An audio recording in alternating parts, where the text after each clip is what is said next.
Good morning, afternoon, evening, everybody. I'm Gunnar Eos, and welcome to another episode of the Logical Gamers podcast. Today's going to be a singular focus topic. We're going to be talking about the Xenoblade Chronicles world. Recently, the Xenoblade Chronicles 3 has been out for a couple months now. Me and my fellow Xenoblader, Hado Wolf, have completed the game. We each have our thoughts on it, and we're just going to kind of share our thoughts on Xenoblade 1, 2, 3, the storyline, characters, aesthetics, battle systems, and we'll, at the point you'll find out which ones we like the most and which ones we like the least. So, I've already introduced Hado Wolf with me on this podcast. We also have Mr. BlankaKong and Mr. Esoteric. They may or may not chime in this podcast. Kong's doesn't it's Xenoblade's not really his thing, and Mr. Esoteric has limited experience with it. But if you hear them chime in at any point in the podcast with a question or comment, don't freak out. They're always here. And just a preference, I'm getting over a coughing fit, so if you hear me, cough a little bit, don't be alarmed. You won't catch anything, but just throwing that out there. So we'll start. Like I Of said, course. Xenoblade, it's wrapped up. The third game in the series is out. We've had our hands on it for a while. We've beaten the final boss. I'm not sure the amount of post game content Wolf has done. I've done a little bit. I'm kind of waiting for the DLC in the season pass to kind of stack up a little bit, and then I'll dive back into it because I have other hobbies and stuff that I'm interested in pursuing.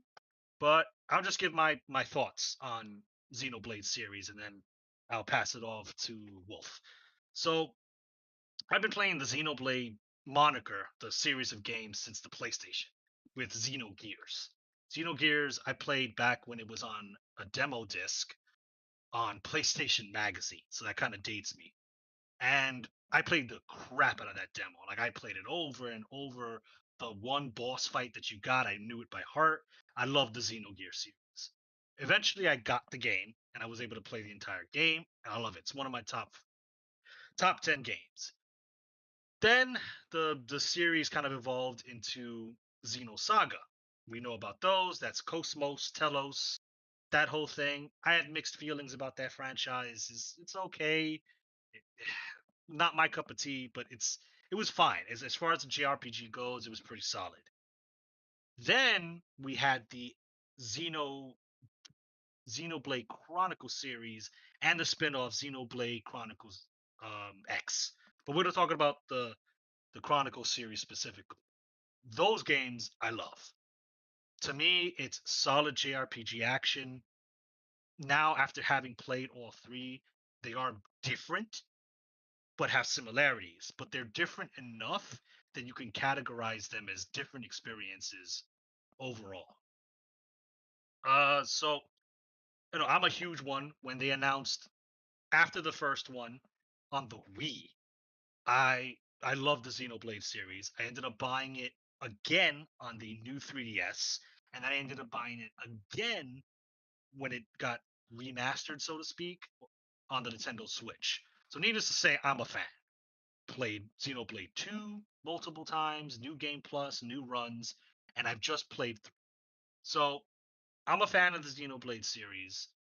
I think it's a great video game franchise, and I see the game continuing. Now, my hope for it is that we kind of conclude the Shulk, Rex, and Noah storyline. We'll get into why that's all connected later. But I hope that concludes. And when Xenoblade 4 comes out, I'm hoping for new characters, new world, just new experience. But, still in the Xeno family, but just a new everything. So, like I said, we'll break down our specifics later on the podcast, but I don't want to ramble too long. You guys have heard me enough.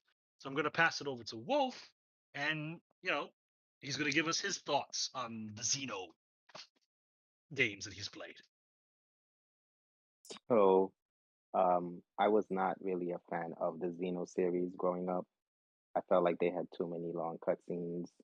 The story was way too out there from my little brain to absorb. Um, so I wasn't really a big fan of the Xeno Gears and Xeno Saga.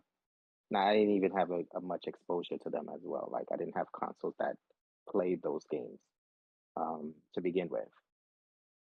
But the Xenoblade Chronicles, however, I have plenty of experience, and much like Gunnar, I played those games multiple times. Shulk's game, Rex's game, and I just completed Noah's game.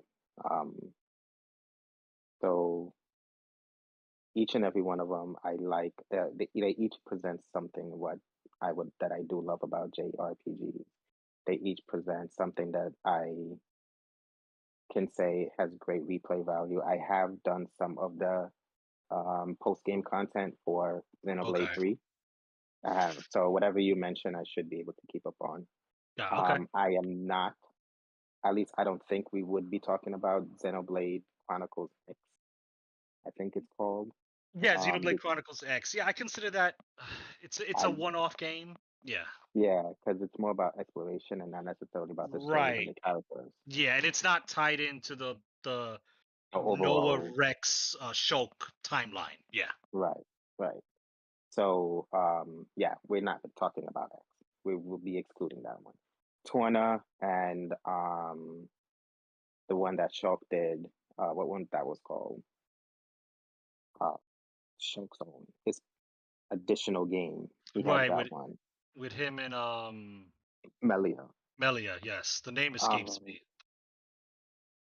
Either way, those are included in it because those are continuation stories or expanding stories for those for their respective game.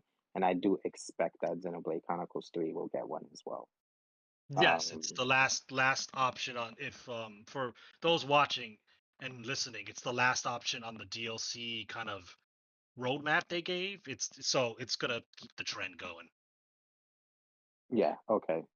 So I'm looking forward to that because Xenoblade Chronicles 3, despite the issues that I personally have with it, I think it's still a game that everybody should own if you're into RPGs and you have a Nintendo Switch. Or Yeah, if you I have a agree. Nintendo Switch, it's a good excuse to load it up again and to boot up the system to play that game. Um, so yeah, uh, starting off with Xenoblade Chronicles 1, the characters to me are amazing. I love all of them in some sense. Um, I did not have much exposure to Shulk when he first arrived in Smash Brothers. So the first time I tried to play Xenoblade Chronicles was on the 3DS. Ah, okay. Right, that's the first time I tried it because I didn't play it on the Wii. Um, and then I didn't finish it because I didn't keep the 3DS long enough. So when they actually redid it on the Switch, um, is when I went back and actually played it again. And this time I really did complete it. Um, and to be honest, I was kind of annoyed with myself that I missed out on such a good game for so many years. I was highly annoyed with myself. But at the same time, you know, the new version did come with, certain changes and tweaks and it got a huge graphical upgrade compared to Right. like the Which 3DS one and the um Wii one. not to cut you off, but I know there was a little bit of like I don't want to use controversy, that's too strong of a word, but opinions, let's say. So you have experience with the I guess the original art style because you Hmm. you said you played the 3DS one and then Yeah. you've obviously played the Switch one. Now, so you know that they changed the art style completely to kind of match up with Xenoblade 2 because Twos. Xenoblade Yeah. 2 was around at the time. And I know some people were like, "Oh, I like the old art style, it had more character. Now these all look like anime people." And other people, like I'm in that camp, were like, yeah, it means it's a cohesive art style, so they're not just vastly different. I just want to like, Exactly. how do you feel about that? Because you've experienced I both think art styles. I needed it, to be Okay, honest. Like I'm not a gamer who really judges a video game's quality or worth based on the graphics because I got I got pretty far. I would say I got a good amount of the game on the 3DS. I got a good amount of gameplay in to understand the game. Hmm. Regardless, it just didn't keep the console long enough for me to finish the game. Okay. Um, so but this is gonna sound, but at the end of the day, the game was ugly, in my personal opinion. I The can't really like the obviously the new 3DS kind of sharpened things up because it was a little beefier than the Wii, Nintendo things. I don't know, whatever. Handheld's better than the console, but yeah, I agree with you. Yeah, I have to agree with you. so um when the new one came out that imitated the Chronicles 2 art style, I was ecstatic because I do feel like if this is a cohesive storyline and if they are all a part of one big story, then everything should coincide. Whether the art style, the um the direction of the gameplay. It's like Xenoblade Chronicles and Xenoblade Chronicles 2 play completely different from each other. Yes, but the gameplay is still similar in being an open world action adventure game where you can pretty Right. much go wherever you want, whenever you want, as long as you can keep up with the enemy. Um, so that all still has some kind of, nice connection between the three of them.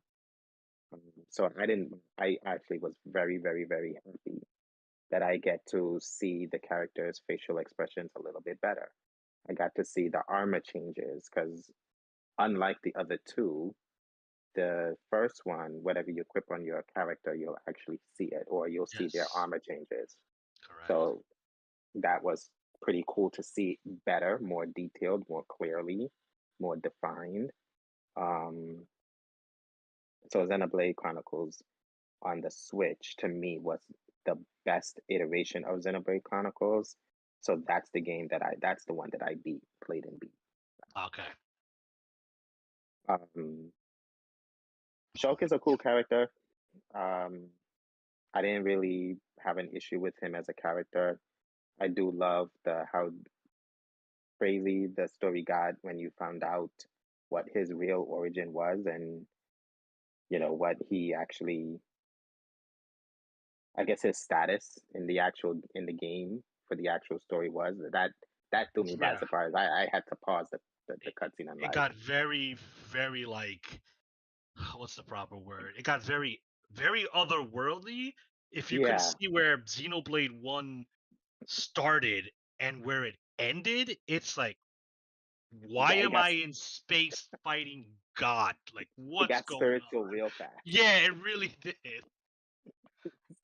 It got really spiritual. Um, so I, that's something. To be the main or the host body of the main villain. That's crazy. But Yeah. that's what Shulk went through.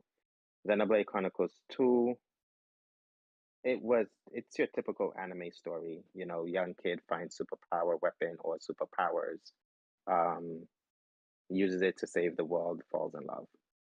Um, I think Shulk's story was the only story that didn't have anything to do with romance. Or I know Melia had a crush on him, of course, Right. and And they had this other girl, Fiora.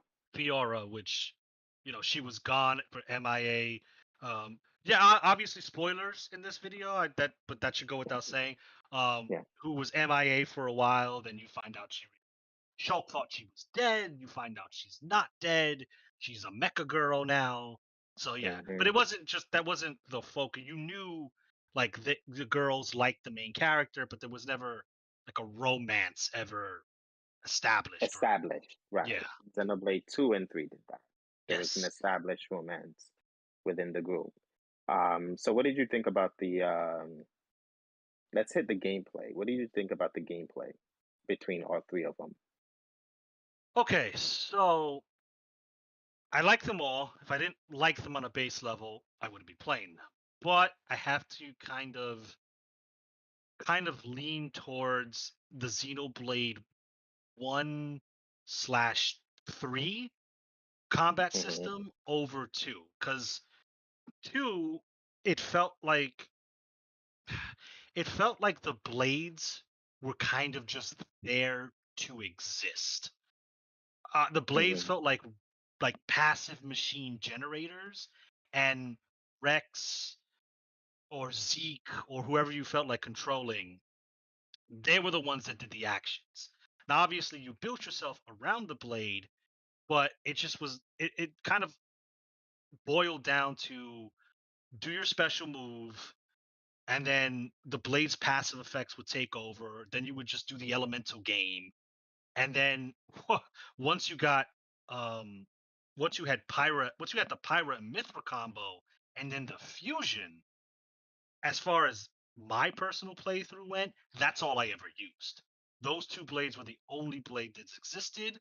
Mithra was my main blade, and the other two blades were to subsequent or supplement, I should say, supplement the Mithra build, which was high crit based and instant skill refreshing based on crit.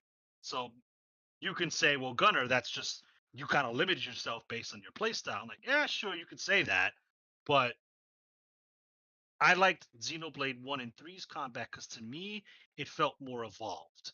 Now, me and Wolf have talked about it. The healing situation's a big thing between mm, 1, 2, and 3.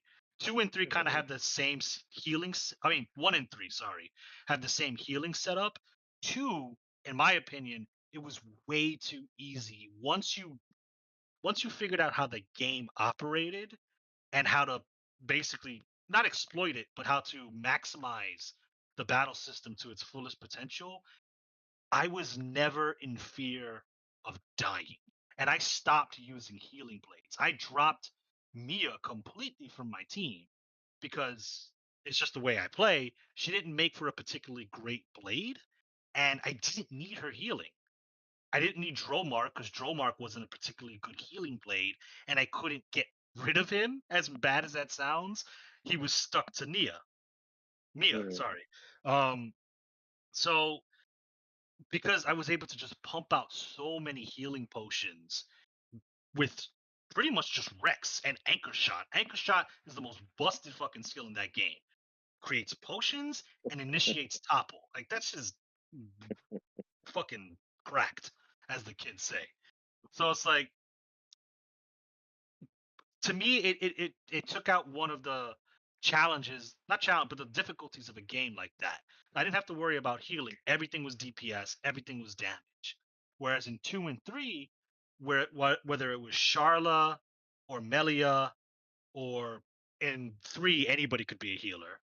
Um, that was based on cooldowns, especially in the beginning of the game. I had to manage my heals. The heals were a big thing. I will admit, and we've discussed this before, in the beginning, 3 was very rough with the heals, and I, we can chalk that up to pacing or a kind of an oversight. I didn't feel it was so bad in Xenoblade 1 as compared to 3. 3 was rough. It was kind of rough to get the healing down in the beginning. Once you started getting more classes and started mix and matching skills, healing became easier by the mid to end game. So basically, to kind of wrap it up and answer your question, I'm more of a fan of Xenoblade One's combat system, and then by association 3, because 3 took a little bit of both, but kind of leaned heavily on One's combat system. I like 2, but if you had to ask me which I would have replaced, I would have made the Torna, the DLC for Xenoblade 2, I would have made that combat system the main combat system. Because in that game, you can control the driver and the blade and then And the switch them blade, out yeah. on the fly. So I felt that was a more engaging combat system than 2's, where it's the blade is providing me with passive buffs and the driver is the one who's doing it. So definitely a fan of 1 and 3, but and I like 2, but I like Torna's combat system Warner's more than definitely was more refined. yeah, It yeah. definitely was more refined. I would say that I like tools slash Torna's own, Mm. and that's only because I don't like cooldowns in video games. Ah, okay. I I I never like them, hate them. Um, cooldowns for my type of play style, cooldowns I feel restricted on because I I there are times where I get myself in a situation. It's like, well, if I had 3 more seconds, I could use this move, but I can't. Whereas like with Torna and but two slash Torna, it was about how many hits you're getting in. So the Yes. faster your weapon was, the faster you're getting your cooldowns. And for me, that was more control because then I can say, okay, well, I need my moves back and I need it back as fast as possible. Let's switch to dual blades, like some blades were. Those hit really, really fast. But if I was in control of the fight, then and I needed, say, more, or I won't say more DPS, but if I needed like heavier hitting blades or blades that were special in some cases, then Zenobia, who used an axe, which was much slower, she was very useful. She actually was a pretty strong blade. Yes. She was very, In very Twana, powerful. in not Twana, in two. Um, so that's why I preferred two more, and I was so happy when I got Nia. Um, what's her name? It was Nia and her team's side when I finally got them and realized that the Agnes team for Xenoblade 3 was based on two's combat. I immediately dropped using the Kevis side for Ah, Xenoblade okay. 3. Like I immediately dropped. And the funny thing is, I ended up using Noah as my main character in the end of the game. I just gave him a um, Agnes class instead of instead. But as the healing, Xenoblade Xeno 1 healing wasn't that bad to me. Like it was manageable. There were some fights where it would just plummet, and it's like, okay, well, I didn't manage my healing correctly. That's all up to me. Xenoblade 2's healing was overdone. Yes. Right, it was overdone because if Anchor Shot is giving potions and all you have to do is walk over the potion and you're healing a significant amount, plus crit heal Mithra Bill Yep. was ridiculous just to Yeah. get through the game. You did like obviously it wasn't the true meta game to beat in certain super bosses, but it got me through the game. And um, a lot of the fights if I lost in Xeno 2 is because I'm under leveled. And I got too cocky within myself and I decided to fight something that I felt she could out heal, but she really couldn't. Um, and then Xenoblade 3, I gave the game, I was really about to just delete the game. Not delete the game, because I actually bought a physical copy. I was about to just put the cartridge away and never play again. It's just I was just dumbfounded on how retarded the healer classes were in Xenoblade 3. I I'm sorry I used that word for anybody who feels offended, but you can't call yourself a medic and you ain't doing nothing medical. it's like it's like it was really bad. The healing was really bad. And then on top of that, um the for instance, like you had the medic gunner, which was Uni, one of Yep. my favorites of the six. She's my favorite of the six because of her character, the Okay. type of character she was, right? She had one healing attack. She had not one healing attack, one healing move. The another one was to daze the enemy, and the other one was like a Um. attack increase, I think Yeah. it Damage was. field. Yeah. Attack Right. increasing field. The damage field thing, I didn't like those either because I can't move around the way I would have liked to move around, like I was moving around in two, because I have to stand in the field to get the buff. What I did like is that the fields didn't count towards actual character buffs. So they would stack. I Yes. did like that. I did. But just to have, because you have to stand in that circle, and I think the medic AI wasn't very smart because they would put those buffs in some odd places. real odd places. Like I remember one boss I was fighting. It was one of those big, big serious monsters, like one of those, notorious monsters that's out on the field. Oh, okay. Yeah, yeah, Um, and it was a ram. So the ram had this move that was like an AoE attack, and it would like stomp its feet, and obviously it's like a quake damaged kind of thing. yeah. Okay. Uni decides to drop. At the time, she was a signifer. I think I had her as a signifer, Oh, and okay. they have this field thing that allows your moves to regenerate faster, or was it that your buffs last longer, something like that. Oh, you're She thinking of the other Miyabi class, Miyabi's Miyabi's class, class. Troubadour. Yes, Troubadour. She had Signifier is the buff based one, the ones that like she'll buff herself with a random buff and then she'll and then pass it spread to it. the rest of Yes. the team. Right. Yeah. So that one, she was because I needed some moves from her from the Troubadour class. So while I'm leveling it up on her, she goes ahead and she places the regenerating your moves faster buff. She places it all the way behind the monster. And I'm like, why did you put it there? Yes, it's my fault. I could have just switched to her and just placed it to, but it's like the AI was just not very helpful when it came to healing, when it came to Yeah. buffing, when it came to supporting me. And then at the same time, I I dropped doing DPS classes or controlling DPS classes so that I can take over the medic classes. But then the DPS classes doesn't cancel out their moves to get an attack increase. It's like, oh my God, I can't win.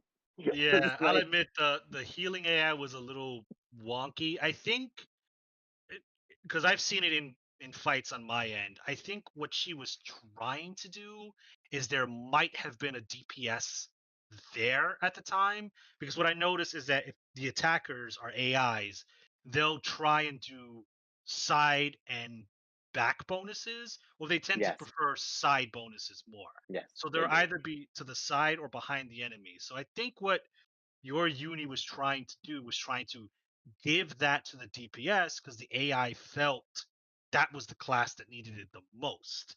And he either moved, the DPS either moved or died or wasn't there anymore. So when you see it, you see like an odd field in the middle of like the space for no reason. I think that's what they were trying to do. But I will agree with you. The healing AI was rough. And yes, I ended up doing the same thing you did. I pretty much ran through the rest of the game as Mio on Signifer, and yeah, because I can control. This is another thing, Yeah, and I'm you sure can you control. experienced it.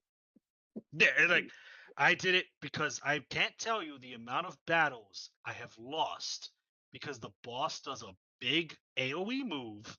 My two healers are standing in front of the boss. They both get cleaved. They both drop, and I know we'll both say it. This Death, game yep, made rezzing a yep, healer thing, whereas in one and two, it anybody and wasn't. their mother Yes, could res. But in three, exactly. only healers can do it. So sometimes I would control a healer. That way, if my healer ends up getting smacked in the face for 3k damage, I'm on the side of the boss, so I can quickly stash and res them. And I then on top of that, the way that you get another class that's not a healer to be able to res characters is you have to waste an attachment slot, an accessory slot, which I don't even know if you can get multiple of. I know you definitely can get one of. I don't know if you can get multiple of that accessory, and that allows any non-healer class to res. I shouldn't need to give up yeah one of my accessory slots for that ability. I would have understood since they're saying, you can change your classes as much as you want. I would have understood if I needed Noah to res to level Medic Gunner, for example. And Medic Gunner, one of its abilities is to be able to res a character. So I would use that in an ability slot. I would have preferred that more, um, instead of it being an accessory that I think I have to fight a super boss to get, which I which don't is quote me on it. I yeah think that's how you get it, but I could be wrong. Even Um, even if even if you are right, the fact that you have to fight a super boss, which is something you're not realistically doing until end in game or game, post game, at that point, right? is it worth it anymore? I mean, debatable. It could be to it could be to another player, but it's just like yeah, it's really late in the game or It's after the game, after the credits have rolled. So it's like it didn't really help me throughout the story. right. And then on top of that, there were too many bosses where, like, you guys know me as someone who plays my JRPGs. I over level, I over resource, I overdo, I min max my characters. I stopped progressing the story when I got Signifer and Troubadour to make sure that all my characters were in proper classes that I wanted them to be in, um, to complete the story. And I Yeah. min maxed and did all the additional storylines to get them to level 20, to, understand what the classes do, how I can get them to complement each other, so forth and so forth, right? But then I get to the boss before the final boss, which is Mobius Y. I think it's Yes. Mobius Y. And I'm controlling the fight. I'm 30 levels above him because he's only level like 50 or 60, something like that. And I was like in my late 80s going on to 90. That's how I level my characters in RPGs. And I was doing good. I was in control. I'm like, okay, this fight should be a breeze. His HP is going down a little too slow for a 30 level gap, but whatever. Yeah, And that was another issue. I felt like you even over leveled, it didn't matter. It's just like how spongy are these people? But continue. they had way too much HP. Yeah, yeah. Um, he did one like shield attack and dropped like four of my guys. One of which was Tyon, who was my other healer. And as Uni went to Tyon to heal, she's Ooh. in front of him. So he attacks and she dies because she's in his line of sight now. And it's like,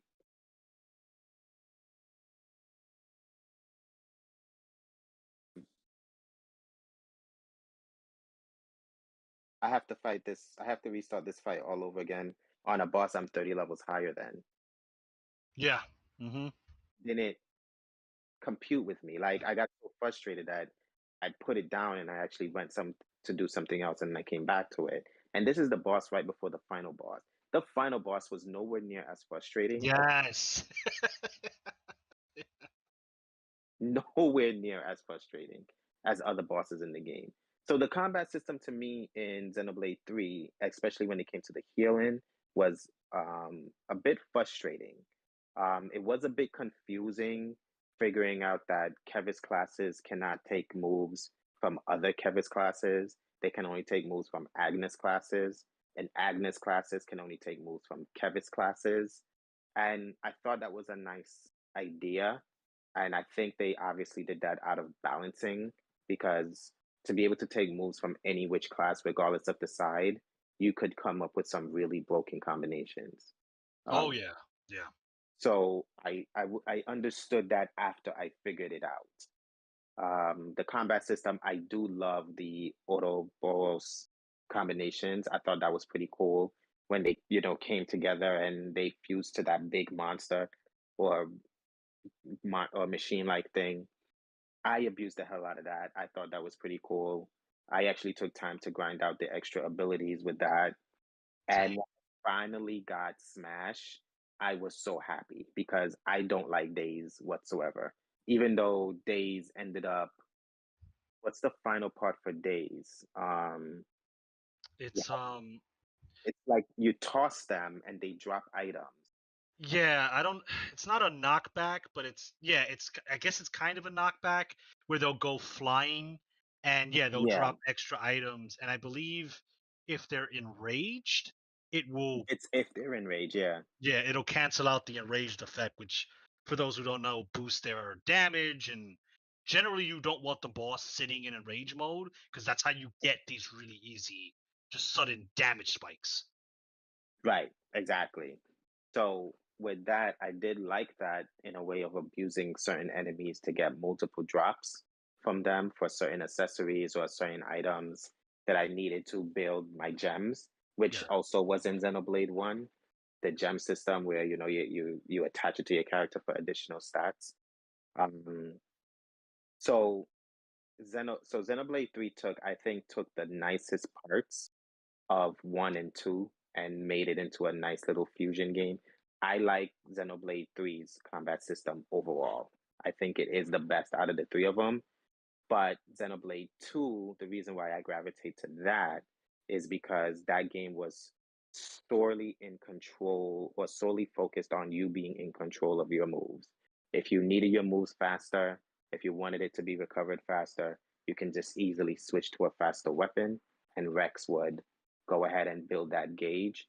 Or Mithra, if you had the patience to set up Mithra the way that, you know, we did, Yeah.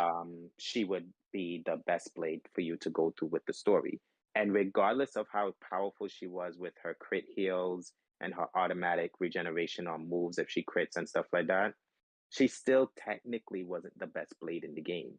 She was just very good for story. And that's all I needed her for, just to get through the story. Yeah. Because once I started doing the super bosses, I didn't use Mithra like that.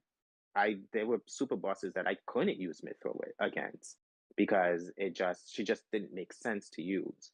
And that for me was a nice way of like saying, okay, well, putting other blades to use.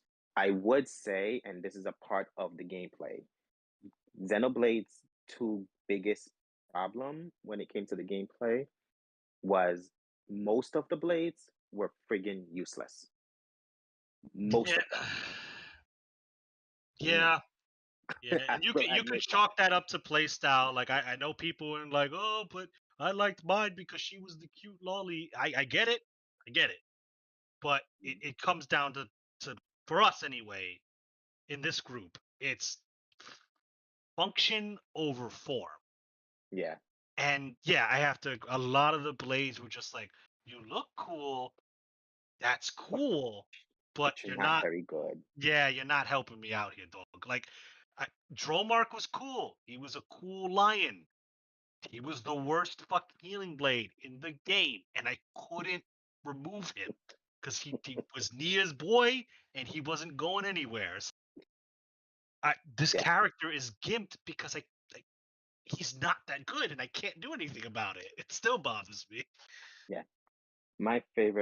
One of my favorite blades by design was an ice one with a spear called Rune. And Ah, yes, yeah, she was one of my favorites by design. Like when I pulled her, I was ecstatic. I was like, yes, I'm so using this. Damage was low, moves didn't make any sense, passives didn't make any sense. I was like, well, I guess I gotta put you back in the box, quote unquote, the box. You know, like a Pokemon, I gotta deposit you in the PC. You are very good at the time. Um, it was just like, okay, well, most of them were kind of useless pulls. yeah. Um, Oh God, yeah. Let's talk about that one. Like, I will bash on Xenoblade 2 for simply this one feature. I don't know who at Monolith Studios sat down at a board meeting and said, "You know what we're gonna do, guys? We're gonna put gotcha in a single player game and fuck it and fuck you." It's like I hate the fact that Xenoblade 2 had a gotcha system, and that is how you mhm, acquire, let's say, 90% of the blades, because the other 10% were quest related ones. yeah. But for the So love of only God, one you actually find. yes, correct. Yeah. For the love of God, why did you make it a gotcha system filled with generic blades that just served their purpose if I was hard up on core crystals for the beginning of the game, but you never used them unless you're that guy who's like, "Can I beat Xenoblade with just generic blade?" No, we're not YouTubers. We weren't doing that. So it's like I don't know why it was gotcha. If for any other company, I'd be like, if this was EA or Ubisoft or any of those guys, I'd be like, oh, that's because they sell core crystals in a DLC shop, and I could spend $20 to get 100 legendary core crystals. But no, They didn't do that. There was never any core crystals sold in the shop. They only gave you free core crystals if you bought the season pass, which, if you were a hardcore fan of the game, you would have bought anyway because it gave you new blades, new story missions, and at the end, it gave you Torna. That was it.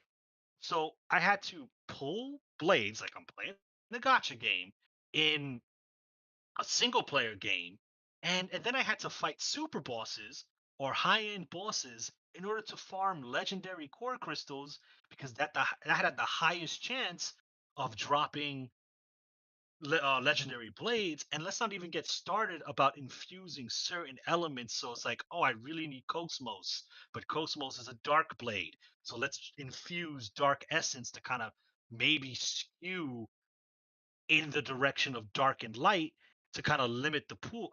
It was horrible. I hated it. I hated it so much. Rant end. Yeah. So on top of that, not only was it a gotcha system, but at the same time, it was based on your save file. Like a blade's rarity can change based on your save file. So I think Cosmos was like consistent amongst whatever save file he was on, but there Mm. were other blades that became more difficult to find based on your save file. I believe that's how it went as well. Like I think That's, that was just a really that was a really horrible system. yeah, I It was don't an know why they implemented it. I really don't. it was an extremely horrible system. I definitely didn't like it. I hated it, to be honest, but at the same time, again, knowing who I was, I found a way of getting rare core crystals, not legendary core crystals.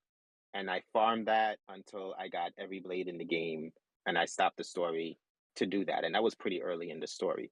So throughout the whole or most of the story within the game, I was able to test out most of the blades. The one blade I didn't get was the little green bird, Finch. I didn't get that to the Oh, end of the game because it went from just a few hours of getting all the blades through the gotcha system to days without getting the little freaking blade. And he ended up, or she ended up, whatever it is, ended up being completely useless to the cause. And I was like, I spent days trying to get a useless blade or a useless character per se.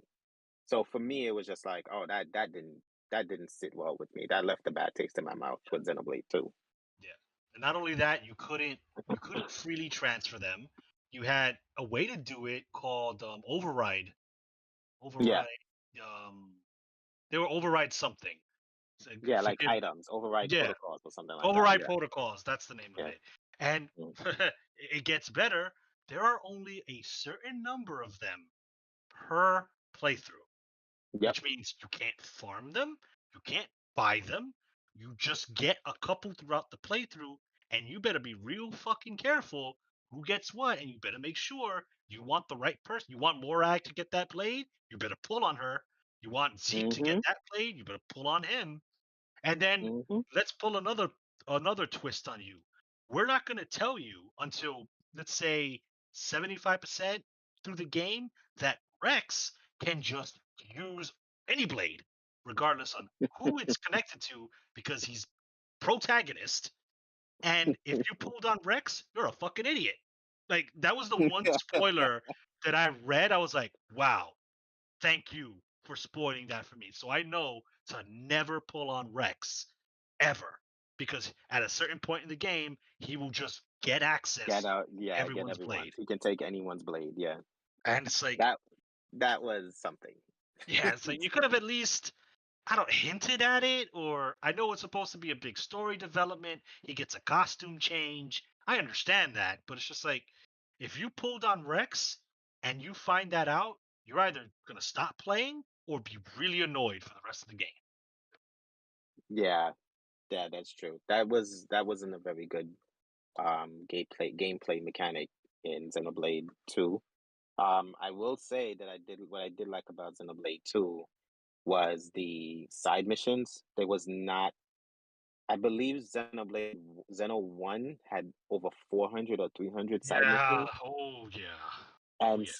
in a way, they were, you kind of wanted to complete them if you were a completionist or if you wanted to get like items and, certain things that would help you through the main story. But 300 plus, I think Xenoblade 2 was only at a little over 100, Right. And a lot of them, which not a lot, but that still sounds like a lot. yeah. I mean, there were core crystal quests which had little storylines, so that was at least more involved. And Mm, a lot of them they all had their own little storylines, but in one, it was just fetch quests, kill yeah, quests, collect items. It's like, oh my god, like I can deal with monotony. I play JRPGs. Monotony is tied in with the genre, but this is just like, for what? For like a piece of armor that might become obsolete in 5 minutes, or maybe a gem or gem fragments that has more of a use. But it's just like, okay, let's go kill 5 wolves. Let's go get 6 berries. Let's go kill 5 birds. And it's just like, holy shit, the yeah. monotony It draw. and the problem with that was that it was more and more missions of that. It wasn't like Yeah. this mission was just kill 5 birds. And then you start the next one and it's like, okay, field mission, whatever, collect these items. It was too many of that. It was like this mission kill 5 birds, this mission kill 5 crabs, this mission kill 5 lobsters, whatever. And you just kept getting those same types of quests over and over. And it was very redundant. It was like Yes. doing, like, anybody who's ever played mobile games, it was like doing your daily missions every time you load up the mobile game on its reset time. You do the same Hmm. mission over and over and over again. And then once you're done, it's just like, okay, well, I guess back to the main story for a little bit longer. It was, I didn't like doing them and I stopped doing them and I just I focused did on as well. fighting monsters that was higher than me to get EXP. Um, and like I finished Xenoblade Chronicles in a very bare boned way. Shulk's game is what I'm referring to. I finished it in a very bare bones way because it was just like a lot of the stuff that I wanted to get and could and wanted to do was just like it's all locked behind 400, 300 plus 300, 400 plus side quests. And it was like, I'm not doing this. I don't blame you So, because like they were literally the same thing. I usually don't do it in RPGs, but when it came to Xeno's Xeno 1's quest lines, I don't care. Skip, skip, skip, because you're just gonna ask me to do a collect mission or a hunt mission. I don't care. At least with two, especially the Blade quests, they were self-contained stories, mhm, and at least it's like, okay, so this is how I get praxis, for example. This is how I yeah, get this blade. And yeah, three also had kind of the kill these monsters, do yes, these, but it wasn't as much. And then when you did the job quests for like to acquire new jobs and heroes, because they were mm, one and the same, and then to mm, break the level cap, those were little mini stories in yeah, themselves. And like, okay, see, yeah, now I'm interested because not only am I getting a class, or I'm breaking the level limit on a class, I'm also getting a little self-contained side story, you know, about Miyabi the and how she characters. relates to Mio, or Kamaravi, Kamaravi. yeah, Right. yeah, his was one of the better ones in my opinion. Yeah, yeah. Um, The whole Kamaravi yeah. and Oh oh God, god, what's Ethel? Ethel, their storyline, they're fighting in giant Mm, mechs and shit. And it's like, mm, that was a whole little storyline that had nothing to do with the main story, but was just, I wanted to see more of it and see it conclude. And oh, by the way, I get a Kamaravi's job and him as a hero. I get Ethel back as a hero, yep. and you know, it concludes that story. So yeah, the three did the side quests a lot better. Oh yeah, three did it way better than the other two. But I think one was just, I don't know. I think that the guy, the creator for Xenoblade Chronicles, he just had a lot of story to put in one game. Oh no, I I guess some he just wanted he had a lot of ideas he wanted to put in one game. something something. Oh, But yeah, moving on from gameplay, as far as say story and character development, um, I again gonna sound biased. I preferred Xenoblade 2's and Torna's story game or story and character developments, Okay. then Shulk's, then 3. I felt 3 was too friggin' confusing. What do you think of that? Okay. So if I had to rank them, I would probably rank Xeno 3 top for me, Xeno 2 right after it, and Xeno 1. The Hmm. reason for You're doing that is, reverse. Uh-huh. yeah, I liked where Xeno 1 started. It was like we live in a world where we have the the the biological creatures on this world, and there's another giant titan that's full of machines, and we had an ancient war with them, and now we're at a fragile peace. The peace is broken. Holy shit, these robots talk. What's that about? It started from that, which it's a JRPG game, so it's already fantastical at a starting point, and it ended with you literally fighting God, Mhm. essentially, who stole your body because you were just a clone that was developed to house the God. And it's just like, excuse me, how did we get here? And we're fighting in space, and okay, sure. And Shulk is actually dead. Right, you're playing as a dead guy. They pulled a 10 on me, and I'm playing as a dead guy the whole time who was just warming a body for the main bad guy. For the main bad Okay, guy, yeah. sure. At least 2 was, you know, these are core crystals, our world, we can live on these floating titans, but they're slowly dying out, and this is creating less living space, and there's like political tensions because we're literally running out of room to, to live on. And then at the end you find out that basically, due to humanity's hubris, we destroyed the earth, and the creator, who's the same guy who created Malos and Mithra, Mhm. basically had a last ditch effort to use nanomachines to fix the earth. And the Titans were a temporary measure that ended up overstaying its welcome. And you, Rex, and crew ended up booting up the system to basically reunite and like give the landmass back to the people, which would, at least stop the war for territory. And then Mhm. 3 was the never ending war between Agnes and Kevis and the the overlords that were running it. Foreseeing this or pushing it, yeah. Right. Then you find out that, 3 is a fusion of 1 and 2, and 1 and 2 were the same worlds, but they got separated and then they came together. So, the leaders of Xenoblade 1 world and Xenoblade 2 world tried to save humanity in a supercomputer. Then, Mobius ended up taking it over and then creating a world of utter stillness where it nothing progressed, everything just kept resetting, and they could satiate their pseudo immortality, but nothing, the true nature of the world would never progress. It's just in a state of stagnation.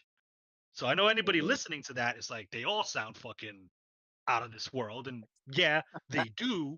But if you've played these long enough, you can tell which ones are the wild ones and which ones are like, okay, yeah, that's tame in comparison. I feel like So Xenoblade 2 was a little bit more on the traditional anime yes, yes. road, with, the young boy or the young main character finding this really strong power, falling in love by the end of the story, saving the world as well after being tested through all these different types of adversities, being underestimated by his enemies. I think that was more traditional Jap animation. Like I felt like for me, Xenoblade 2 was a little anime that I controlled, from time to Yeah. time. Hmm. Yeah, it was that. It was anime as hell, right?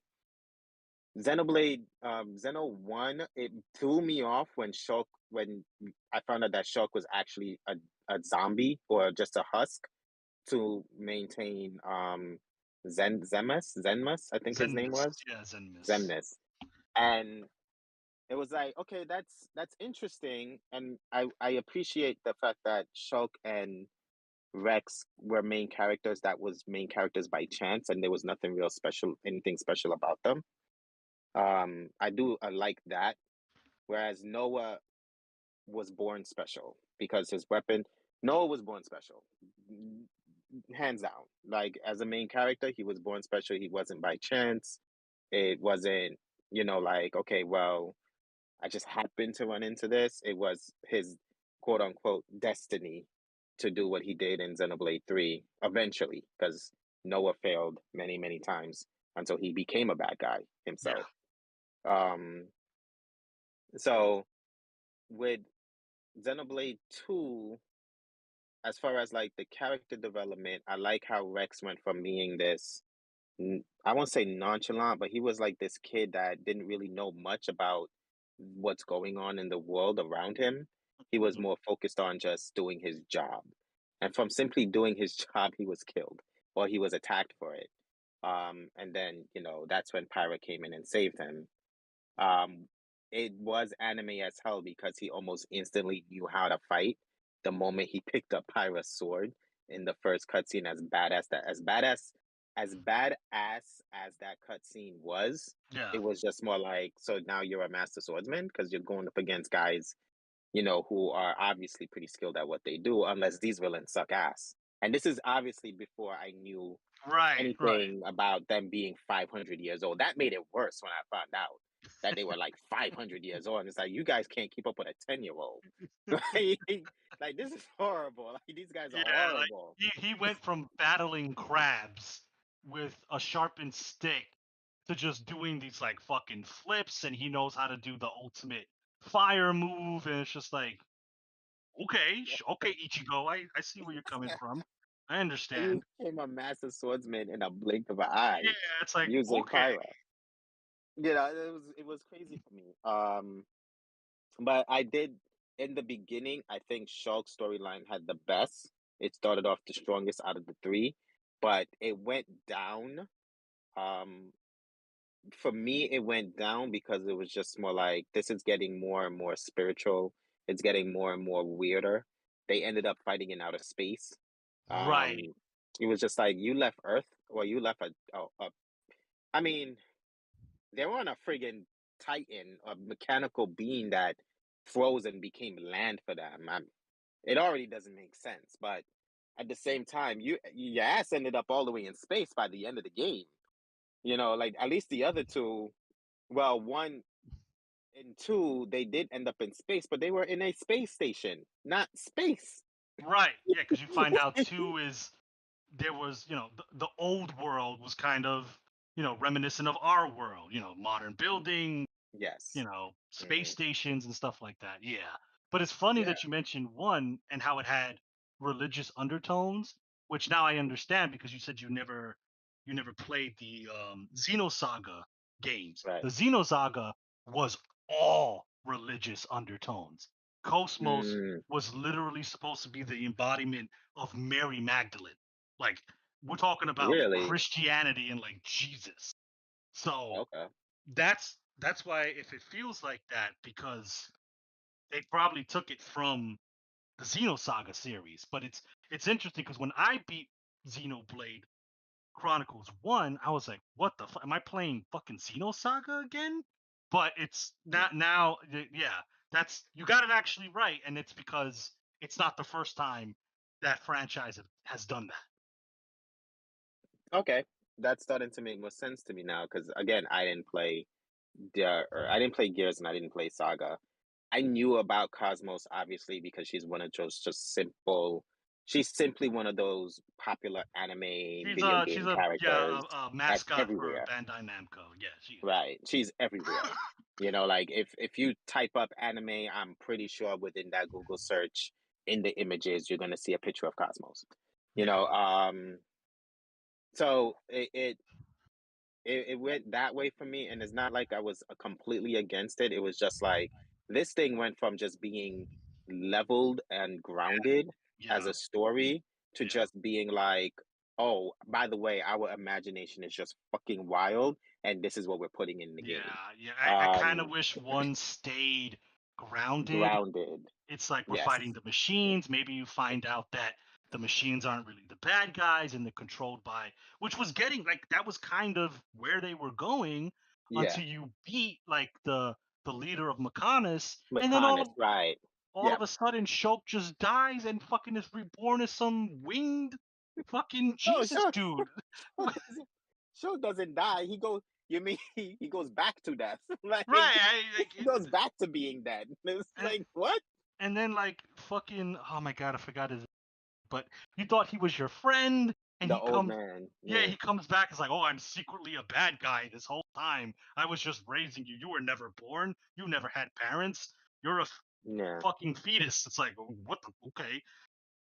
Yeah. You know, So it was just like okay, this shit it was just like completely left field. And then for the rest of the game it was just like okay, yeah, I like guess this is where we're going. I'm here now. Okay, let's go fight God. Sure. Yeah. You know, that was Shulk's game for me. But what I do like is that a lot of things that Shulk went through for his character development as a main character was betrayal and understanding, you know, pretty much everybody betrayed not everybody, but a lot of people in his circle did betray him. So I definitely see his storyline about, you know, the difference between loyalty and betrayal. Um, Okay. so I give him credit for that. With Rex story, I see it more as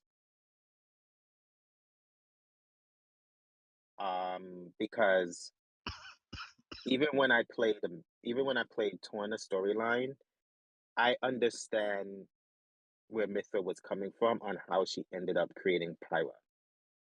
And when you first get Mithra in Torna, as Adam is raising her, because he was her pretty much her father figure, Yeah. she was very immature.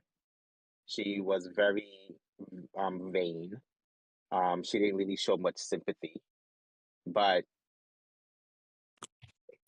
dealing dealing with you know other characters, she ultimately became attached. She learned how to create bonds with other people. So at the end of Torna, when she found out what she did and the amount of people she hurt and who she murdered or ended up or was responsible for whose death she's responsible for, and then she flips and sinks a whole Titan Yeah. was like that that's an emotional trip. Can you imagine like you're solely responsible for the death and for the murder of so many people that and all you were trying to do was protect said people. That's all you were trying to do, but you are so powerful or she was so powerful and she was so determined in her fight that she didn't realize the damage she was actually doing. Right. And she ended up accidentally killing a lot of people. She ended up accidentally killing a lot of people and then when she finally come to realize the mistake she made, she zoned out and sunk a Titan. And then that's when she created Pyra. Pyra was supposed to be her quote unquote better half. But Pyra also herself needed growth in terms of being more aggressive. Because in Xenoblade 2, Pyra was not an aggressive personality. Yeah. And because she wasn't aggressive, she accidentally woke up Mithra, who was the aggressive side. Rex needed character growth because he thought having Pyra and Mithra meant he was unstoppable. That was a wake up call for him. You know, like a lot of it, Nia had to go through character, had to go through growth because she didn't accept the fact that she was a flesh eater. hmm Yeah. So she had to learn to accept that about herself. It was just like so many growing or characters under these characters trying to understand themselves in Xenoblade 2, it was just like this is shit that we really go through. Like people really do spend all their lives trying to figure out who they are. And that's what these characters went through in Xenoblade 2. So I feel like Xenoblade 2 was really strong in character development if you actually take the time to sit and think about it. moving on to Xenoblade 3, I'm still trying to figure out what Xenoblade 3 was about, other than war. I guess freedom and the right to choose, choice, choice. Right. Yeah, that's what I got from it. That was pretty much that their whole lives have been dictated for them. They don't know what it is to live. All they knew is that we are born, we're raised to fight. I fight you because you're the enemy. I don't know what you're fighting for. Doesn't matter what you're fighting for. I have been told you're the enemy and I have to kill you or I die. Yeah, So it's all about like the constant strife. And it was very interesting to me that they like it was weird when they went into the city and they didn't know what a baby was. They didn't have the concept of a baby because yeah, they just started at like the age of 12 and then they lived for 10 years after that. They didn't yep, have the concept of what a baby was. They didn't have the concept of what the elderly was. They didn't have a concept of what like love and was, yeah, like attraction was because they didn't see like again both sides had males and females in their army, but when I'm so concerned that we have a battle, that clock is ticking, and if it runs out we just all die. I'm not interested in you, I'm not interested in anybody. So like I did like that you started off as basically mindless, not mindless, but just soldiers. We have a job to do. You're the enemy. It ends when you're on the ground. To, hmm, you know, this is what I want to live for, and damn you for taking away my choice. You don't get to decide. Well, hey, you grow old and die, and that's it. You don't get to decide that that's not desirable. So I think from what I got out of beating three, which you pretty much kind of nailed one and two. I have to agree with that. I think mm, three is mostly about the concept of choice, whether it's a good choice or a bad choice. Because her name escapes me, but there was one character who was a member of the city, and she was a Anaya. Ouroboros. There you go. She was Mhm. a Ouroboros candidate. Guys, you know, pulled main character status and got your Mhm. powers. And she wanted she wanted to go back into the 10-year cycle because for her, that was purpose. She didn't have to compete with anybody. She didn't have to stand out. She knew her purpose. It was to live, fight, and die. And she had 10 years to do it. So to me, that Yeah, was an interesting concept because it's just mhm. like, yeah, you know, some people, they don't want free will. They like rigid People schedules. choosing for them. Yeah, Right. They like being having their life planned out for them. And yeah, you can correlate that to the real world. So yep, to me, mhm. that's kind of why I like three a little bit more because it kind of had, I don't want to say real world themes, but themes that I could kind of relate to when I kind of like parted the anime of everything. It's like, you know what? Yeah, I can see that. I don't. What you did was horrible. You betrayed your people. You almost got an entire city wiped off the map, but I can understand why someone would just want to live that life. I get it. I don't agree with it, but I get it. But one complaint I will have about three, which I guess one did the same thing and two kind of did the same thing, is that if you're gonna kill a character in your game, commit to it, right? Commit to it. We I thought know where you're Fiora going. was dead, and it was like, oh shit, okay, we gotta kill Metal Face for Fiora because he killed her. Fiora's not dead. She's a Gundam now. It's like, oh god, Pyra and Mithra are gonna stay behind while Rex and the rest of the crew get out. Oh no, Poppy just comes and grabs her and flies her to the rest of the crew. She's alive. Yay. Mio makes a sacrifice. She's already at the end of her lifespan. She has a couple months remaining. She is comfortable with dying, and she makes a noble sacrifice for Noah and the crew to move on. Oh, psych. No, we ended up switching bodies with Earth 2 Mio, and now I'm a new Mio. I have no time limit. I have infinite life, and that was the old Mio that died because she wanted to die because she didn't like Noah 2 purposely keeping her in this world. It's like, you ruin all motivation because there are no stakes, there are no consequences. It's like, I agree with you in terms of like if they're gonna kill a character, commit to it. But if you the way they wrote the story was that all the characters that did die or that was the initial drive for the main character, they are main characters. So the story couldn't continue without them. Like you needed Pyra and Mithra when when I don't know what they did, but she faded and she was laying on the ground.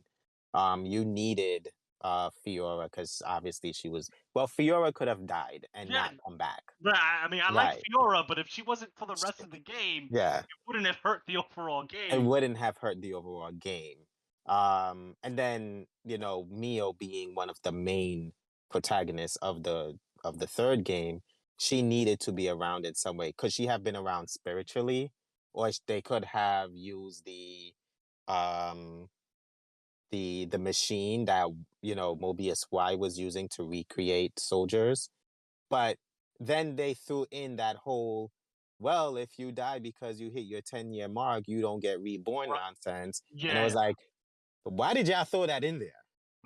It's like, because they why did wanted to y'all build put it. that in there? Because they wanted to build the tension of when Mio was dying. It's like, oh shit, she's not going to come back because she's graduating. She's not going to get thrown back into the cycle, to end up immediately validating that by just saying they did a switcheroo at the end. It's like, But the moment they said that, I didn't automatically know that's what they were gonna do, but I knew that obviously she wasn't gonna die because because obviously she has plot armor. She is a main protagonist. She wasn't gonna die. Um, Now, did I expect that she would switch with the evil Mio? No, I didn't think that they would do that. So that did catch me, and I was like, "Oh shit, this is crazy!" Like, yo, they really threw me a loop because I didn't think that they would switch bodies because that evil Mio was really convincingly evil. yeah, Um, when you first met her and Noah too, and she's just like fucking that whole cuss scene was pretty dope. She's controlling people's bodies and like they're attacking each other and they don't remember. It's like yep, this bitch is busted. Get out. yeah, she was strong. She was too strong. But then again, at the same time, I was also saying to myself, well, gameplay wise, we'll beat her because she has an HP bar. But Right. story wise, this is asinine. Like this is time to give up. Like she can take anyone's body. You'll never know that she controls your body. There's no indication that she's controlling the person's body. And they can assassinate them. Like she could have ended the game from the beginning, to Yeah. be honest. All they had to Just do was put her on the field the first time. yeah, one by one, just have them all kill themselves. Done. Right. So, but obviously, the good guys have to win. It wouldn't be a story if the good guys didn't win, or it wouldn't be a story of triumph, I should say, if the good guys didn't win. Um, so I feel you on the sense of where if a character dies, commit to it. I don't mind main characters dying, but we both know that the main protagonist, like the lead protagonist, they aren't going to die. They're the ones that have the most plot armor. So like say in Xenoblade 2, if Morag made like the sacrificial stance against, the bad guys and she lost her life for it, or Zeke did, it would have been easier to take because they're not the main they don't have that much plot armor. If Right. Fiora had just died and they kept the freaking Xeno 1 grounded, where, Metal Face is one of the bigger monsters or one of the biggest baddies that you have to take down, even if he's working for someone else. But you took down Metal Face and it was important. That's an important boss fight because he did kill your best friend, your childhood best friend, or your original love interest. That would have been more impactful than the whole betrayal thing where they find her and she's now a Gundam or part Gundam with chainsaws. And it was just like, when I saw that, I was like, okay, she's good. So I know she'll come back to me because that's how it works. I mean, I played Final Fantasy IV enough time to know that's how it works. Yeah. So when I first saw her, I was like, okay, she's gonna come back on my side, because she's alive and she started good. So Yeah. they were gonna use her memories against her anyway to bring her back. And then Mio dying. If it was Tyon, Uni, Lance, or Senna. Senna, it would have been, it would have hurt, but it would have made sense if if one of them died, or if two of them died, because they were peers. So if one of the peers had combined between the four of them, not Noah, not Mio, and gave up their life, I think like Lance and Senna was gonna do that in one of the boss fights. Yes, to take out Noah too. They were gonna uh go Self-destruct. beyond. Yeah, they were gonna Yeah. go beyond the recommended fusion timer to take him out. Right, exactly. And then that's when that other one came in, and she came Yes. in and she canceled their Ouroboros mode. Hmm. Um, but if they had done something like that and they actually passed away for it, I would have been like, yo, shit, that's crazy. We got to go through the whole game with 4 fucking people. That would have Um, but it would have made sense. Or, you did a side mission. This is what I'm saying. Like JRPGs back in the day was so much better than JRPGs now, Yeah, because I mean, like I remember earlier Star Ocean games or even Tales games, like you could lose a whole fucking character yeah. and that's it. Like that character Fire is Emblem. gone. If that motherfucker died, he stayed dead. That's- Air Rift like, didn't fucking get up. they were gone. But now in these JRPGs, you're not losing anybody. Nobody's dying for good. Yeah. Um, Yeah. so if they had done something like that where Senna and Lance had died, and then they used the fact that they're in a world where you can reborn soldiers, and just you did a side quest to rebirth them, or have that option to just complete the game with just 4 people, I would have. which I I know would have personally ended would up like. breaking the formula of 2 DPS, 2 tanks, and 2 healers. um it would have broken that formula, but you already gave me the option to control as many jobs as I want, or to beat any job that I wanted. Yeah. So like you could have given me that option to realistically handicap myself if I wanted to, like, or put it in the story mode. Like a part of the story is that they go back to resurrect Lance and Senna, seeing as they're in a world of resurrection. I would have. I would have been. It would have been like, oh, okay, non-committal, but it would have been like, you know what? That's an interesting take. I Yeah. agree with you on that one. Okay, so we are running a little bit short. So just quickly, because we talked about this before we started. Just to wrap it up, last topic. We'll just make it quick. We know that there's been a little bit of a controversy, spiciness, so to speak, censoring big old anime biddies and lack of them and covering them up. Xenoblade 1 really didn't have that. Everybody was pretty copacetic. Fiora had her short shorts, we had swimsuit outfits, but it wasn't anything crazy. 2, on the other hand, whew, Pyra, Mithra, massive melons, thick thighs were saving lives. Some of the other blades were just, they were blessed. Let's blessed by the Xenoblade gods, so to speak. And then 3, kind of returned to tradition. There wasn't really any large anime breasts. There are no Mhm, skimpy outfits. None of the main mhm, characters were were outwardly sexual. And I know a lot of the community was kind of upset by that. They accused, SJWs and, so my thoughts on it is, hey, look, I love, I'm a breast man.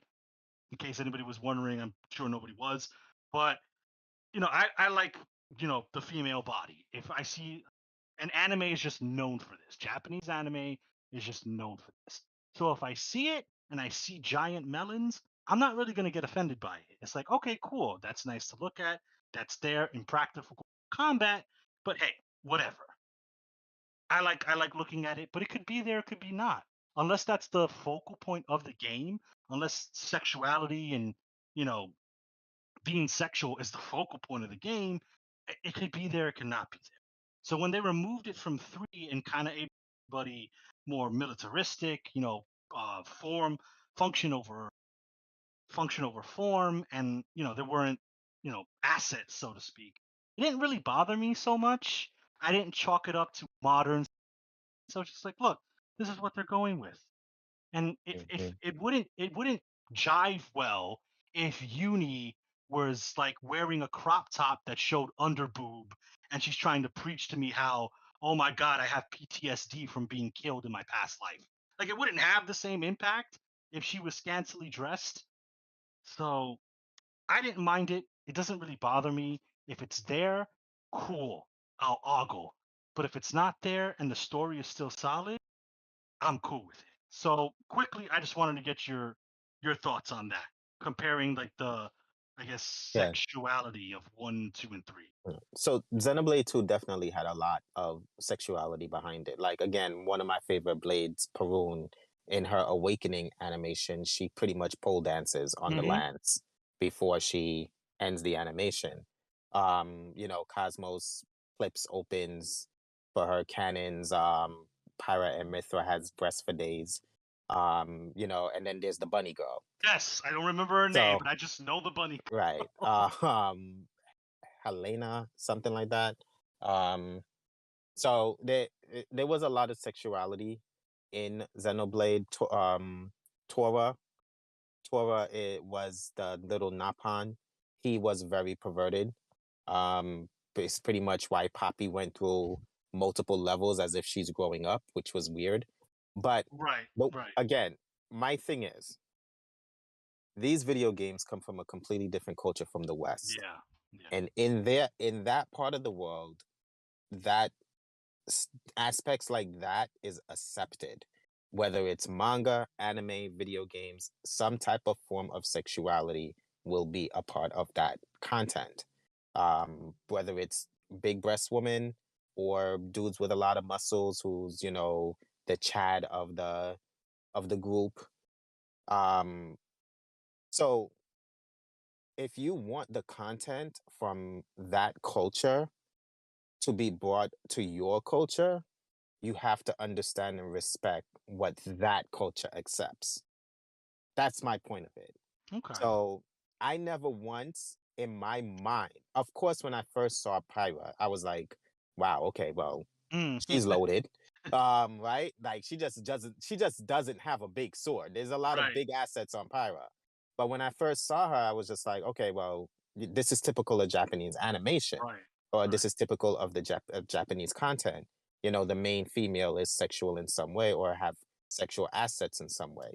Um, and then after that, that was it. I didn't realize that Pyra was in hot shorts until I read an article and watched a YouTube video about, oh, the sexuality in Xenoblade was so strong that I couldn't even focus and take the scene seriously. If you were really focused on the scenes and what's happening in the story, you wouldn't even realize that she's wearing hot shorts or she's Yeah, wearing short shorts. You wouldn't realize it. You would just say, oh shit, like she's about to self destruct to save the rest of the team. That's how I looked at it. I automatically didn't look at it as, oh well, she have big boobs hanging out and she's about to self destruct. But fuck the self destruct part. I'm gonna stare at her big boobs. Like, how perverted do you have to be as the person playing the content to always have to refer back to the sexuality of the character in a scenario? Focus on what the scenario is about. Focusing on what the scenario is about. And honestly, I didn't realize that. What's Morag's blade name?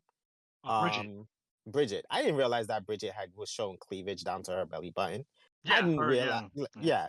Even Poppy, what they call Poppy's final form, QT. I QT didn't QT even pie. Cutie Pie. I was like, okay, she's an adult now, but I didn't look at it as she's an adult wearing a sailor outfit or some type of sexual outfit. She's a fucking machine. She's a robot. Like, they don't hide the fact that she's a robot. She has robot parts Right. That's Tora's whole storyline. He needs a robot to be a driver. to be a driver. So for me, it was just like the whole sexuality thing that Xenoblade 2 is being plagued by.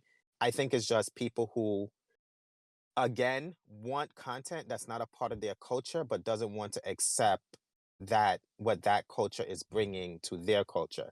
You cannot fight for something that's not yours, and then when it's actually given to you, you bitch and complain that it's a part of that culture, or it's a part of that content. That doesn't make sense to me. Beggars can't be choosers, and you want to beg and choose at the same time. Right. That's just how I look at it. Hey, you know what? I couldn't have said it better myself. There are games that are out there if you want to see the melons. But hey, look, as long as the story's solid, I think we can both agree we're there for it. Yes, solid gameplay, solid story. I recently found out that this dude made Xenoblade Chronicles 2 and 3, 1, 2, and 3. He did the whole storyline set now. He had Xenoblade 3 planned out while he was developing Xenoblade 1. Wow. You know, like he had this whole big storyline already. So, to be honest, I'm not looking at fucking Pyra's big tits because like if I wanted to see big tits, I'd actually go see big tits. Like True, I true. wouldn't look to a video game It's not character hard and to try to. find. It's not. I wouldn't look to a video game character and be disturbed that she's shaped the way she's shaped. Like I don't got time for that.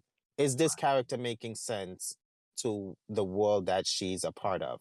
Is she adding to the story? Is she adding to character development? Is she going through her own character development? Like those are things that is more important to me. Is the gameplay good? Is it solid? Can Yes. I play this game? Number one most important question. Can I play this video game? Simple. And okay, well, you heard it from here. We hope so that's going to be it for this episode. We hope if you've stuck around this long, you've enjoyed it. We've brought to you our love for this franchise even though we have our different views on it. We have our different top one, bottom tier. The games are still phenomenal. Like Wolf stated, if you are a fan of JRPGs and you want a game that you can sink hundreds of hours into and get your biggest bang for your buck, because we know how expensive games are. Some people can only get one game a month, one game a year. If you like JRPGs, definitely, and you have a Nintendo Switch, definitely check out Xenoblade. I'm telling you, it's worth the 65. I'm telling you. Each and So every one of them.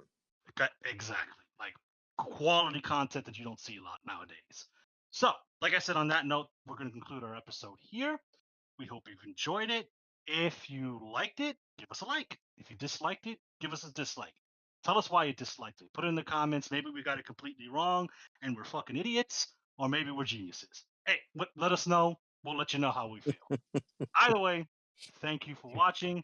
Thank you, Wolf, for joining me in this podcast. I always enjoy our conversations on these JRPG topics. It's not an echo chamber here. We'll disagree on things, but, Definitely. Yeah. but we will reach an amicable conclusion. So Yep. anyway, Kong.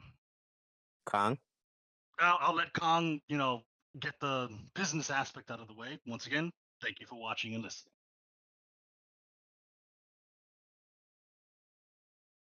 Sorry, I had to unmute and everything. All right, so if you guys enjoyed, you already heard Gunner. Leave a like, leave a comment. Be sure to subscribe. We do podcasts every Wednesday. At least we publish every Wednesday at 12 p.m. Eastern Standard. We stream on Twitch. I stream as BlankaKong on Twitch. Follow me for more content. Follow Esoteric on Twitch under the main channel, Logic Gamers TV on Twitch, every Monday and Friday at 9 p.m. Eastern Standard. And also follow us on social media. So we have Facebook, Twitter, Instagram. We also run a Discord. All the links will be in the description down below. Be sure to check that out. Catch you guys in the next one. Till next time.